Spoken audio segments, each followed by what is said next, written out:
A carteira. Honório caminhava apressado pela rua, com a cabeça baixa e os pensamentos em desordem. A cidade seguia seu ritmo habitual, carroças passando, vendedores anunciando mercadorias, gente entrando e saindo das lojas sem perceber o drama silencioso que se desenrolava dentro dele. Foi então que, quase tropeçando, seus olhos captaram algo escuro no chão, perto da calçada. Era uma carteira. Por um instante, hesitou. Olhou em volta. O movimento era grande, mas ninguém parecia notar o objeto esquecido. Abaixou-se rapidamente, pegou a carteira e a guardou no bolso do paletó com um gesto quase automático, como quem esconde algo proibido. Ainda bem que reparou, disse um homem parado à porta de uma loja, rindo. Senão, perdia de vez. Honório sentiu o rosto esquentar. É verdade, respondeu, forçando um sorriso. Seguiu andando, mas o peso da carteira parecia maior do que realmente era, não pelo couro ou pelo volume, mas pelo que ela poderia representar. Para compreender o impacto daquele achado, é preciso voltar algumas horas, talvez alguns anos, na vida de Honório. Ele era advogado, formado, respeitado em certos círculos, frequentador de boas casas. Aos olhos dos outros, tinha uma vida confortável, mas essa imagem escondia uma realidade frágil, sustentada por dívidas, promessas e adiamentos. Na manhã seguinte, venceria uma dívida de mais de 400 mil réis. Não era pouca coisa para quem já devia a tantos outros. E embora o credor não tivesse feito ameaças explícitas, lançara naquele mesmo dia um olhar duro, acompanhado de palavras secas, que soaram como um aviso final. Honório precisava daquele dinheiro. Precisava desesperadamente. As dívidas não tinham surgido de uma só vez.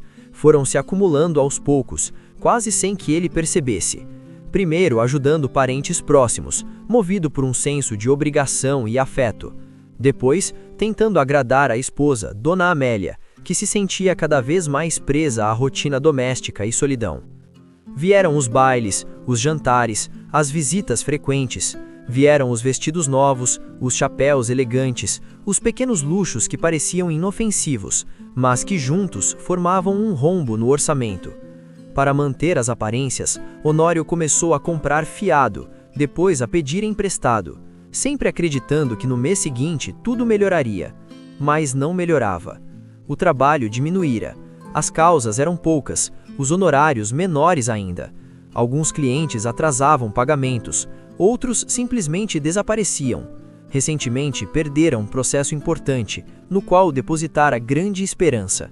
O prejuízo não foi apenas financeiro. Comentários maldosos começaram a circular, atingindo sua reputação profissional.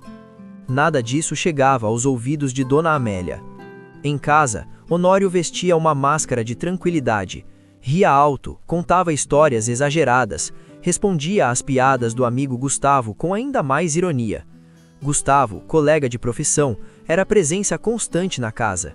Jantava com eles, jogava cartas, ouvia Dona Amélia tocar piano e parecia especialmente atento quando ela tocava. Certa noite, Gustavo comentou casualmente: "Você anda bem, hein? Sempre animado." "Agora estou", respondeu Honório, mentindo com naturalidade. Na verdade, mal dormia. Passava horas acordado, olhando o teto, calculando contas que não fechavam. E foi numa dessas noites que Dona Amélia o encontrou abraçando a filha pequena, com os olhos marejados. "O que houve?" perguntou, alarmada. "Nada", disse ele, rapidamente. "Só cansaço." Era o medo do futuro, o pavor de não conseguir sustentar aquela vida que ele mesmo ajudara a construir. Honório sempre acreditou que os dias ruins eram apenas uma fase. Repetia isso para si mesmo como um mantra silencioso, especialmente nas manhãs em que acordava com o coração apertado e a mente cheia de contas atrasadas. Ainda era jovem, pensava. Tinha 34 anos, saúde, inteligência e um diploma respeitável. Tudo o que precisava era de tempo. Mas o tempo parecia correr mais rápido do que suas chances. Naquele fim de tarde, com a carteira no bolso, caminhava sem rumo pelas ruas do centro, enquanto pensamentos confusos se atropelavam em sua cabeça. Não abriu a carteira imediatamente. Havia algo de solene naquele gesto, como se ao fazê-lo estivesse cruzando um limite invisível. Passou pelo Largo da Carioca, parou por alguns segundos, observando as pessoas que iam e vinham, cada uma envolvida em seus próprios problemas. Seguiu pela Rua da Carioca, voltou, entrou na Uruguaiana, sem perceber ao certo para onde estava indo. Seus pés andavam por conta própria. Sua mente, distante, girava em torno de uma única palavra: dinheiro. Pensou no credor da cocheira, no tom áspero da conversa daquela manhã, no gesto impaciente com que o homem fechou o livro de contas. Pensou na vergonha de dever.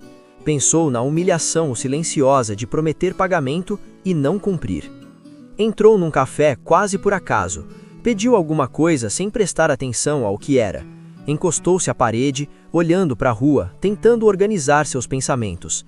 A carteira parecia queimar em seu bolso. E se não tiver nada? Murmurou para si mesmo. Talvez houvesse apenas papéis, documentos, lembranças inúteis para ele. Ainda assim, o medo maior não era esse. O medo vinha da consciência, que se insinuava com perguntas incômodas. Você pode usar o dinheiro, se houver? Honório sabia a resposta. Sempre soube. A consciência não falava em tom agressivo, mas irônico, quase zombador. Perguntava como quem já conhece o desfecho, apenas esperando a confirmação. Você realmente acredita que pode ficar com o que não é seu? Ele tentou afastar o pensamento. Disse a si mesmo que entregaria a carteira à polícia, que colocaria um anúncio no jornal. Era o certo, era o justo. Mas essas decisões morais duravam pouco. Logo surgiam os apuros da realidade, puxando-o de volta.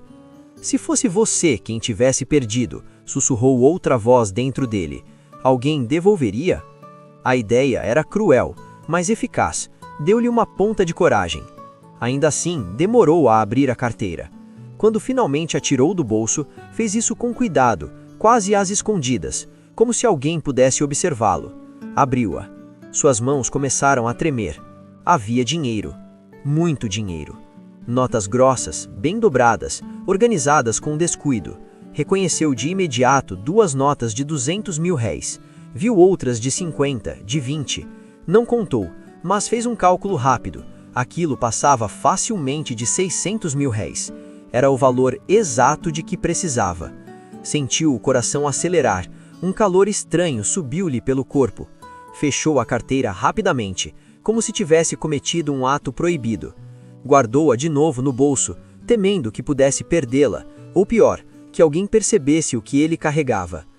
Por alguns segundos, imaginou-se levantando, saindo dali apressado, indo direto à cocheira, pagando a dívida, respirando aliviado. Depois, com a dívida quitada, tudo se ajeitaria, daria um jeito, reconciliar-se-ia consigo mesmo. Mas a tranquilidade não vinha. Tirou novamente a carteira do bolso. Abriu-a outra vez. Agora queria contar o dinheiro. Precisava ter certeza. Contar para quê? Pensou. Afinal, aquele dinheiro não lhe pertencia. Ainda assim, contou. E o resultado que encontrou fez seu corpo estremecer. O resultado da contagem ficou gravado em sua mente com precisão dolorosa. 730 mil réis. Honório sentiu um calafrio percorrer a espinha. Era mais do que o necessário para pagar a dívida mais urgente e ainda aliviar parte das outras. Por um instante pareceu impossível que o acaso tivesse sido tão generoso. Olhou em volta, instintivamente, como se alguém pudesse testemunhar seu pensamento. O café continuava cheio. As pessoas conversavam, riam, entravam e saíam, alheias ao pequeno drama que se desenrolava ali, silencioso e invisível. Ninguém o observava. Ninguém suspeitava de nada. Essa constatação lhe trouxe um conforto perigoso. A ideia de que poderia resolver seus problemas ali, naquele mesmo dia, sem precisar se humilhar diante de ninguém, começou a crescer. Pensou na filha dormindo tranquila, pensou na esposa, nos compromissos adiados, nos olhares de reprovação dos credores. Pensou também em si mesmo, no esforço de tantos anos que parecia não ter valido a pena. Pode ser um golpe de sorte, murmurou. A palavra sorte ecoou em sua mente como uma promessa antiga. Por que não ele? Por que os outros podiam prosperar enquanto ele afundava? Não tinha trabalhado tanto quanto muitos? Não merecia ao menos uma vez um alívio inesperado? Chegou a pensar que aquilo poderia ser um sinal, uma espécie de compensação tardia. Um anjo, talvez. Sorriu sozinho com a ideia, mas logo sentiu uma pontada de melancolia. Não acreditava em anjos, nunca tinha acreditado. Ainda assim, voltou a tocar o dinheiro, passando os dedos pelas notas, sentindo sua textura, seu peso. A tentação era concreta, quase física. Mas a consciência não se calava. A mesma voz interior que momentos antes lhe oferecera justificativas, agora exigia coerência. Não era apenas de uma questão de legalidade, mas de caráter. Se usasse aquele dinheiro, teria de conviver com o gesto todos os dias, escondendo-o de si mesmo. Não, disse em voz baixa, como se falasse a alguém ao seu lado. Decidiu que devolveria a carteira. Restituiria-a ao dono, fosse quem fosse.